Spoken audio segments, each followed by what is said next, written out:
పేరు గీత. నేను ఐద్వా రాష్ట్ర సహాయ కార్యదర్శి.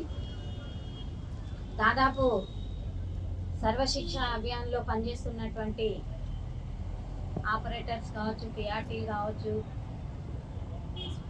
ఎస్ఓస్ కావచ్చు, అందులో పనిచేసేటటువంటి ఉద్యోగస్తులందరూ 18 రోజులుగా వాళ్ళని రెగ్యులరైజ్ చేయాలని, అట్లాగే మహిళలకి ప్రసూతి సెలవులు ఇవ్వాలని, రిటైర్మెంట్ తర్వాత 25 లక్షలు బెనిఫిట్ ఇవ్వాలని చెప్పేసి 18 రోజులుగా సమ్మె చేస్తున్నటువంటి పరిస్థితి ఉన్నది.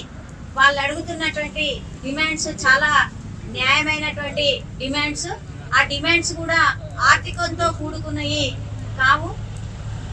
ప్రభుత్వం అనుకుంటే ఇప్పటికిప్పుడు పరిష్కారం చేసేటటువంటి సమస్యలు.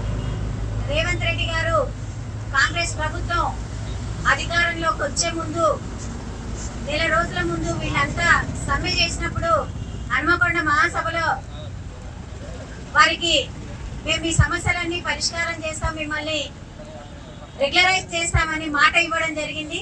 వాళ్ళు అడుగుతున్నది కూడా మీరు ఏదైతే ఎన్నికలకు ముందు హామీ ఇచ్చిరో ఆ హామీ ఇచ్చినటువంటి సమస్యలన్నింటినీ, ఆ డిమాండ్స్ ని నెరవేర్చాలని ఈరోజు సమ్మెలోకి రావడం జరిగింది.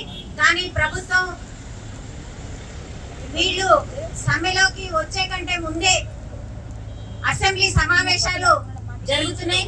మరి ఆ అసెంబ్లీ సమావేశాల్లో కూడా ఒక్క ఎమ్మెల్యే గాని, ఎమ్మెల్సీ గాని ఎవరు చర్చించినటువంటి పరిస్థితిని మనం చూసాం. మరి అధికారంలోకి వచ్చే ముందు ఇదే టెంట్లలోకి అందరు ఎమ్మెల్యేలు ప్రతిపక్షంగా ఉన్నటువంటి అప్పుడు అధికారంలో లేనటువంటి వాళ్ళు మొత్తం వచ్చి మేము మీకు ఖచ్చితంగా మేము అధికారంలోకి వస్తే చేస్తామని చెప్పడం జరిగింది. మరి అట్లాంటి వాళ్ళు ఈ రోజు అసెంబ్లీలో ఎందుకు మాట్లాడలేదని అడగాల్సినటువంటి అవసరం ఉంది. ఇప్పటికైనా ప్రభుత్వం స్పందించి వెంటనే వీళ్ళ సమస్యలను పరిష్కారం చేయాలని ఐద్వాగా మేము డిమాండ్ చేస్తా ఉన్నాం.